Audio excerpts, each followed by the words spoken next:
আমাদের বিএনপির সকল সর্বস্তরের নেতাকর্মীরা আজকে এখানে উপস্থিত আছেন এবং আমরা বিশেষ করে এই আমাদের সমাজের যারা সুবিধাবঞ্চিত এবং অসহায় মানুষজন আছেন তাদেরকে একসাথে সম্পৃক্ত করে যেন আমরা ঈদের আনন্দটা একসাথে ভাগাভাগি করতে পারি, সেই জন্যই আজকে গাজীপুরে এই ঐতিহাসিক রাজবাড়ী মাঠে আমরা এই মেজবানি বনভোজের আয়োজন করেছি, যেন সকলকে একসাথে নিয়ে সাধারণ মানুষকে সম্পৃক্ত করে আমরা এই ঈদের আনন্দটা ভাগাভাগি করে নেব।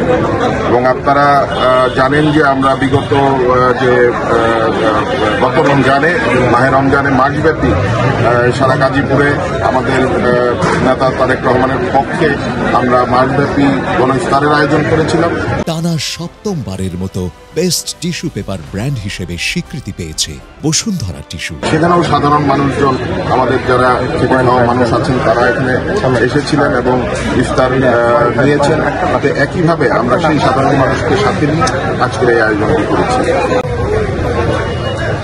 আজকে আমরা এই গণঅভ্যুত্থানের পরে আমরা যে বাংলাদেশ একটি মুক্ত বাংলাদেশ আমরা পরিবর্তন প্রত্যাশা করছি। আমাদের বিএনপির ভারপ্রাপ্ত চেয়ারম্যান জনাব তারেক রহমানের নির্দেশে আমরা জনগণের সাথে সম্পৃক্ত হয়ে সকল কর্মসূচি দিচ্ছি এবং তাদেরকে সাথে নিয়ে আগামীতে কিভাবে একটি সুন্দর বাংলাদেশ গড়ে তোলা যায় সেই লক্ষ্যে আমাদের বিএনপির প্রতিটি নেতাকর্মী আমরা কাজ করছি এবং আজকের অনুষ্ঠানেও তার ব্যতিক্রম নয়। দেখতে পাচ্ছেন আজকের আয়োজনটিও আমরা সাধারণ জনগণের জন্য করেছি। সেখানে আমাদের বিএনপির সকল স্তরের নেতাকর্মীরাও আমরা এখানে আছি উপস্থিত থেকে আজকে তাদেরকে নিয়ে আমরা এই গণভোজের যে আয়োজন সেটা আমরা সফল